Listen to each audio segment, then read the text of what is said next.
நம்ம இன்னைக்கு பார்க்கக்கூடிய ஒரு தகவல் பார்த்தீங்கன்னா, வத்தக்கரை மாடு வாங்கிட்டு வந்து கொடுத்தோம்னா சினையாகி நம்மளுக்கு திருப்பி கிடைக்குங்க. 2 நேரம் ஒரு 25 லிட்டர் கறக்குங்க. பூங்காம்பா இருந்ததுன்னா 5 நிமிஷத்துலயே எந்திரிச்சிடலாங்க. ஆனால் பூங்காம்புங்கிறது வந்து உங்களுக்கு காம்பு விரசலா இருக்குன்னா அப்படி தொட்டனே பால் வர்றத பூங்காம்பு. ஒரு சில மாடு அப்படிதான் இருக்கும் இல்லைங்களா? ஆமாங்க. இதுலயே இருக்கிறதுனால எங்களுக்கு உதைக்கிற மாடு உதைக்காத மாடு எல்லாம் சமரசமா கறக்குறோம். காம்பை தொடர்றதுக்கு பயந்துக்குவாங்க. பிடிச்சி வந்து இதுதான் பெருசுன்னு நினைப்பாங்க மாடு. எங்களுக்கு மாடுன்னா நம்ம விருப்பம். அதனால பால் கறக்கிறக்கோ தண்ணி வைக்கிறக்கோ எங்களுக்கு எந்த சங்கட்டமும் இருக்காது. கறக்கிற மாட்டுக்கு நம்ம கொஞ்சம் நல்லா கறக்குதுன்னு வச்சுக்கோங்க. அது கொஞ்சம் எச்சா போட்டு வச்சா திரும்பியும் கொஞ்சம் ஒரு படி கால் எச்சா கறக்கு. இது கோதுமை தவிடுங்கண்ணா குச்சி அரைச்சி வச்சு போட்டோம். 3 கூட இந்த பீர் வேஸ்ட் சேர்த்துவோங்க. மாடு பெருசா இருந்தா 3 கிலோ போடுவோம், சிறுசா இருந்தா 2 கிலோ போடுவோம். இது வந்து கொஞ்சம் குடிச்சிருச்சுங்க. அதனால இது கலவை ஒரு கூட ஊற்றி வைக்கிறணுங்க. காலையில ஒரு நடை வைப்போம், சாயந்தரம் ஒரு நடை வைப்போங்க. நம்ம சும்மா ஒன்றும் போடாம கறக்குன்னு சொன்னா அது கறக்காது. கிட்டத்தட்ட 30 ஆண்டுகளாக பார்த்தீங்கன்னா மாட்டு வியாபாரம், மாட்டு பால் உற்பத்தியில் வந்து அசத்திக்கிட்டு இருக்கக்கூடிய ஒரு நபரை தான் நம்ம இன்றைக்கி சந்திக்க வந்திருக்கோங்க. இந்த மாட்டு வியாபாரம் எப்படி பண்ணிட்டு இருக்காங்க, அதே சமயம் இதில் இருக்கக்கூடிய நெளிவு சுழிவுகள் என்ன அப்படிங்கிறத பற்றி நம்ம இன்றைக்கி கேட்டு தெரிஞ்சுக்கலாம். அம்மா பேருங்க? ஜோதிமணி. எத்தனை வருஷமாக இந்த தொழில் பண்ணிட்டு இருக்கீங்க? பரம்பரையாகவே சின்னதுலேருந்தே எங்கள் வீட்டுக்காருக்கு இதே தொழில் தானுங்க. எங்கள் வீட்டுக்காருக்கு கொழுந்தனாருக்கல்ல இதே தொழில் தானுங்க. சுமார் எத்தனை மாடுகள் நம்ம கிட்ட இருக்குங்க? எங்ககிட்ட ஒரு நாளைக்கு 50 இருக்கும்ண்ணா, 30 இருக்குங்க. 30 மாடு கம்மி இல்லாமல் தான் இருக்கு எங்ககிட்ட. கறவை மாடு எத்தனை இருக்குங்கம்மா? கறவை மாடு இப்போ 15 இருக்குதுங்கண்ணா. கண்ணுக்குட்டி 10 இருக்குது. அது போக எருமை, குதிரை, காளை எல்லாமே இருக்குது. எல்லாமே நீங்கள் வளர்க்குறீங்க. இது என்னங்கம்மா? அது இது கோதுமை தவிடுங்கண்ணா. கோதுமை தவிடு. எதுங்க? இது குச்சி குச்சி புண்ணாக்கு. இது இது அரைச்சி வச்சு போட்டோம். ஓகே. 3 கூட இந்த பீர் வேஸ்ட் சேர்த்துவோங்க. மாட்டுக்கு பொறுத்த அளவுக்கு போடுவோங்க. 2 கிலோவும் போடுவோம், 3 கிலோவும் போடுவோம். மாடு பெருசா இருந்தா 3 கிலோ போடுவோம், சிறுசா இருந்தா 2 கிலோ போடுவோம். மாட்டுக்கு சைஸுக்கு ஏற்ற மாதிரி. மாட்டுக்கு தகுந்த மாதிரி. தண்ணி வச்சு கொடுப்பீங்களா அப்படியே கொடுப்பீங்களா? தண்ணி ஊற்றி கலக்கி விடணும். ஓகே. பக்கெட் நிறச்சிருவீங்களா தண்ணி? இல்லைண்ணா, தண்ணி ஒரு நேரம் அதிகமாக வச்சா ஒரு நேரம், ஒரு நேரம் ஒரு மாட்டுக்கு ஒரு 2 கூட தண்ணி லிமிட்டு. காலையில் 2 கூட, சாயந்தரம் 2 கூட லிமிட்டாக வைக்கணுங்க. நம்ம அதிகமாகவும் வைக்கக்கூடாதுங்க, நம்ம கம்மியாகவும் வைக்கக்கூடாது. கணக்காக ஒரே மாதிரி வச்சு தரோம். சரிங்கம்மா.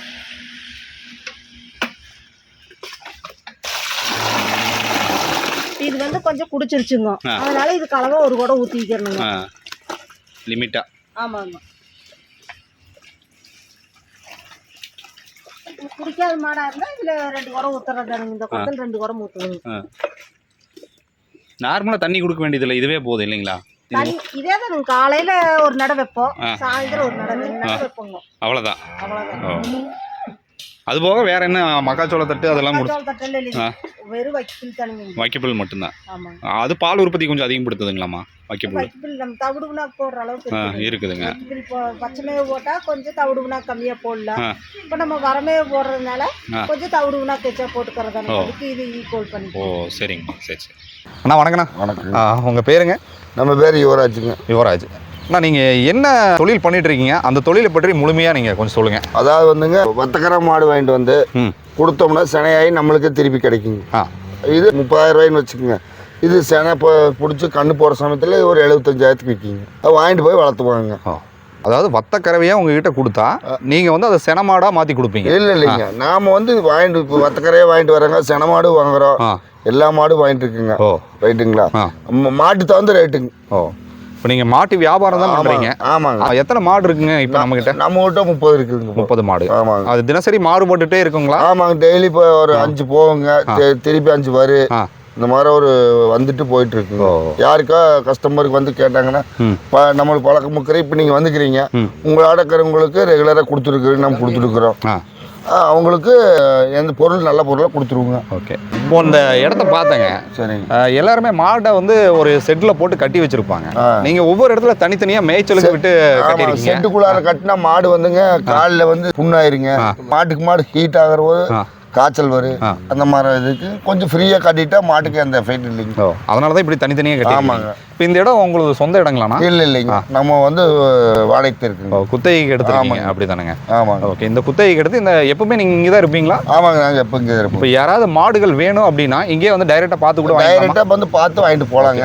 நாங்கள் எங்கே வெளியில் போயிருந்தாலும் ஃபோன் பண்ணால் வந்துடுவோங்க. ஓகே, இப்போ இந்த மாடு இருக்குது. ஆமாங்க. ஒரே நிமிஷம் அந்த மாட்டுக்கிட்ட போவோம். இந்த மாடை நீங்கள் விற்பனைக்கு கொடுக்குறதா இருந்தால் என்ன பட்ஜெட்டில் நீங்கள் கொடுப்பீங்க?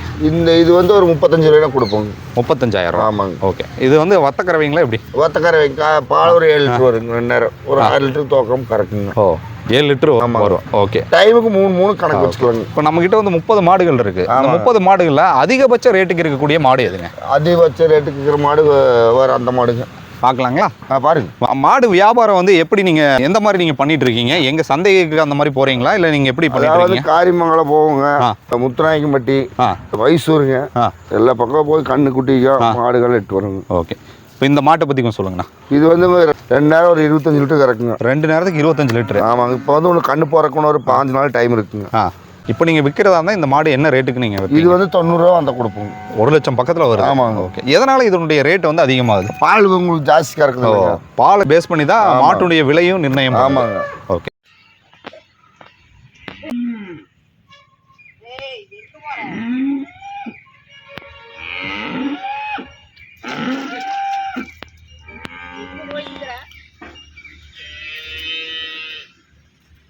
என்ன தடவுறீங்க?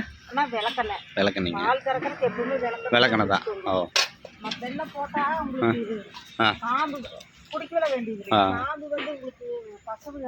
சரிங்கம்மா. இந்த மாடு எத்தனை லிட்டர் பால் கறக்குங்க? ஒரு மாடு கறக்கிறதுக்கு எவ்வளோ நேரம் எடுத்துக்குவீங்கம்மா டைமு? அண்ணா ஒரு மாடு கறக்கிறதுக்கு பூங்காம்பா இருந்ததுன்னா 5 நிமிஷத்துலயே எந்திரிச்சிடலாங்க. கொஞ்சம் காம்பு டைட்டா இருந்தா திரும்பி ஒரு 10 நிமிஷம் ஆகுது. ஒவ்வொன்றும் வந்து கொஞ்சம் நேரம் இருக்குங்க. அது வந்து கறக்கறக்கு ஒரு 5 நிமிஷம் எச்சாகுது. பூங்காம்பா இருக்கிறது உங்களுக்கு சீக்கிரம் கறந்துடலாங்க. இந்த பூங்காம்புங்கிறது எப்படி நமக்கு தெரியுங்க? பூங்காம்புங்கிறது வந்து உங்களுக்கு காம்பு விரசலா இருக்குன்னா அப்படி தொட்டனே பால் வர்றத பூங்காம்பு. இப்படி இழுத்தாலும் பால் வராம இருக்கிறது கொஞ்சம் காம்பு டைட்டு. அதான் டைட்டு. ஆமாங்க. ஒரு சில மாடு அப்படிதான் இருக்கும் இல்லைங்களா? ஆமாங்க.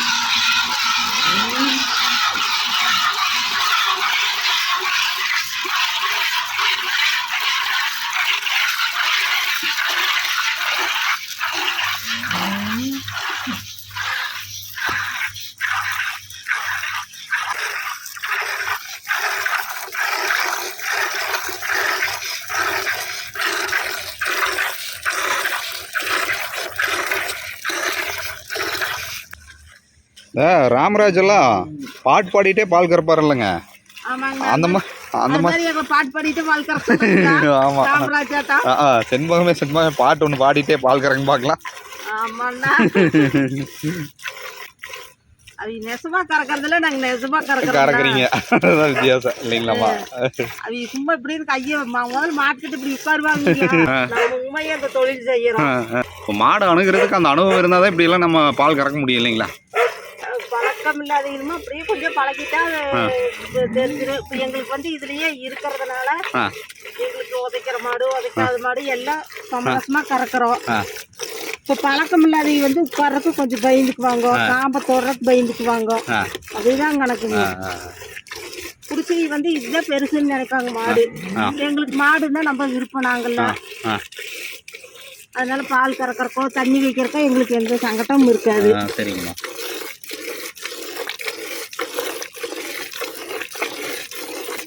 கறக்கிற மாட்டுக்கு நம்ம கொஞ்சம் நல்லா கறக்குதுன்னு வச்சுக்கோங்க, அது கொஞ்சம் எச்சா போட்டு வச்சா திரும்பியும் கொஞ்சம் ஒரு படி கால் எச்சா கறக்கு. கம்மியாக கறக்கிற மாட்டுக்கு ஒரு அளவுக்கு போட்டு வச்சோம்னா கறக்குங்க. அவ்வளோதான் மாட்டோட விஷயம். நம்ம வைக்கிறோம் தவிடு நாக்கில் மேவில் தான் இருக்குதுங்க பால் கறக்கிறது. வேற எதுவும் இல்லை, அதில் தான் இருக்குது. அதில் தான் இருக்குது. நம்ம சும்மா ஒன்றும் போடாமல் கறக்குன்னு சொன்னால் அது கறக்காது. தீவனம் கரெக்டாக கொடுக்கணும். அந்தந்த நேரத்துக்கு கொடுத்தோம்னா கறக்குங்க. இப்போ நம்ம ஒரு நேரம் சாப்பிடலன்னா மறுச்சு நேரம் நம்மளால ஒரு நம்ம சாப்பிட முடியுங்களா? முடியாது. அது மாதிரி தானுங்க. 2 நேரம்னா 2 நேரம் கரெக்டாக இருக்கணுங்க. இந்த மாடுகளுக்கு இந்த கொசு அந்த உண்ணி தொலைக்கு என்னம்மா பண்ணுறீங்க? அண்ணா உண்ணிக்கு வந்து நாங்கள் ஊசி போடுவோம். இப்போ டாக்டர்கிட்டயே இருக்குது ஊசி. ஊசி போட்டுக்கலாம். இல்லைன்னா சோளப்பூச்சி மருந்து தேப்போம். இல்லைன்னா உனி மருந்து தண்ணியில் கலக்கி தேய்ச்சிடுவோம். இப்போ அதெல்லாம் இல்லைங்க, ஊசியே இருக்குது. பெரிய கேன் தான். ஆமாங்கண்ணா, இதில் தான் கறந்துக்குவோம். அது நம்ம இப்போ சந்தையிலேருந்து வருது பாருங்கண்ணா, அது வந்து அப்போவே கறந்துடணும். அதனால கறந்து வச்சிருவீங்க. அந்த மாட்டுக்கு வந்து கொஞ்சம் மடி வலிக்காமல் இருக்கு. நம்ம பொழுது வரைக்கும் கறக்காம விட்டோம்னு வச்சுக்கோங்க, ஒவ்வொன்றுக்கும் மடி வீக்கம் வரும். கறந்துவிட்டு அதுக்கு சிவனேன்னு படுத்துக்குங்க. அதனால மடி வீக்கம் வர்றதுக்கு காரணமே அதுதானுங்களா? கறக்காம விட்டா அப்புறம் சில மாட்டுக்கு வந்துருங்க. அந்த பால் மடியில் அதிகமாக இருக்கும்போது அது தாங்க முடியாமல் நிற்கிதுங்க. அதனால வந்தோம்னா கறந்து விட்டுருவோம். சரிங்க. கிட்டத்தட்ட ஒரு 30 மாடுகள் இருக்கீங்க அங்கங்க நீங்க கட்டி வச்சிருக்கீங்க. ஆமாங்க. அப்படியே இந்த மாடுகளை பத்தி கொஞ்சம் சொல்லுங்களேன், ஒரு 2 வார்த்தை. இது பனங்க ஜெர்சியில் கிராஸுங்க. அது ஜெர்சிங்க. இது ஹெச்அப்பு.